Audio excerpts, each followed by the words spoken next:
Hey everyone, let's jump right into today's explainer. We are breaking down the May 19, 2026 Eagle Valley Ledger. We're going to cover the absolute most critical operational, civic, and community updates that are totally reshaping our region right now. Whether you commute the I-70 corridor every day or you're just keeping an eye on local down valley growth, we've distilled the vital data you need to know. We've got to start with the macro issue impacting literally every single one of us. How our local infrastructure is scrambling to adapt to an unprecedented environmental reality. And listen, this isn't just an abstract climate conversation. It's a massive, real-time logistical hurdle.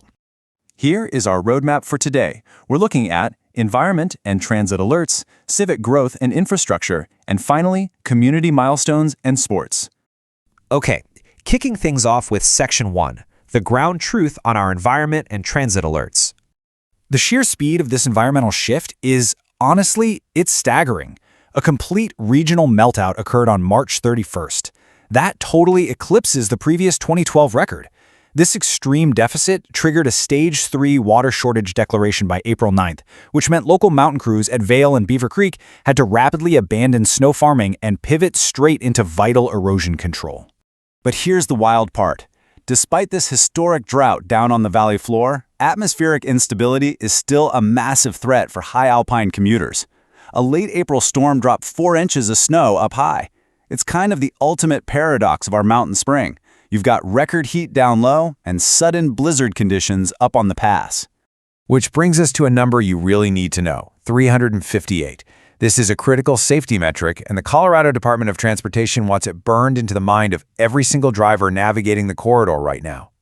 That number represents a 358-foot stopping distance differential between compliant and non-compliant tires under Code 15 winter driving conditions. I mean, think about that. That is a massive, dangerous margin of error. It proves exactly why transit rules must remain incredibly strict up high, even when the pavement right in front of your house in the valley is bone dry. So, because of those lingering risks, CDOT's mandate is firm. I-70 Code 15 traction laws for passenger vehicles and Code 18 chain laws for commercial vehicles remain strictly and mandatorily enforced through May 31st. No exceptions. Moving right along to Section 2, the Evolving Valley, focusing on civic growth and infrastructure. In a strategic response to the local workforce shifting westward, Eagle County is literally, physically moving its center of gravity.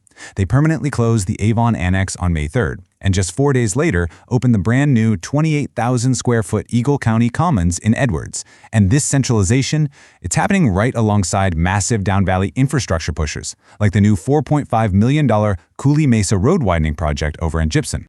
However, rapid down valley growth always brings some friction, right?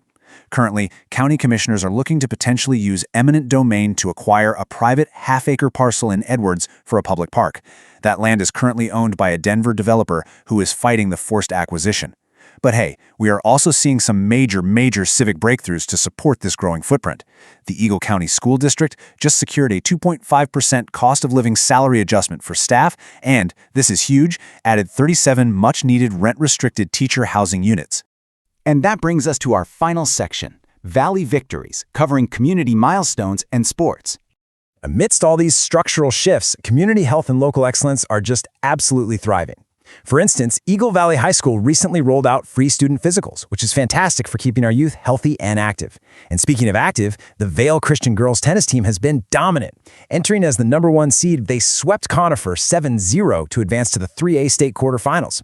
And incredibly, they qualified all 7 lines for the state championship. This marks the 5th consecutive year they've achieved this historic program milestone. Just an amazing run. As we wrap up today's explainer, I want to leave you with this thought. We are navigating our earliest meltdown on record, we're investing millions into down valley infrastructure and teacher housing, and we're celebrating state-bound student athletes. Balancing these fierce environmental hurdles with such rapid civic expansion, well, how will the unique resilience of the Eagle Valley define our summer identity? It's going to be a fascinating few months, and it's a question we will keep tracking closely. Thanks so much for joining me.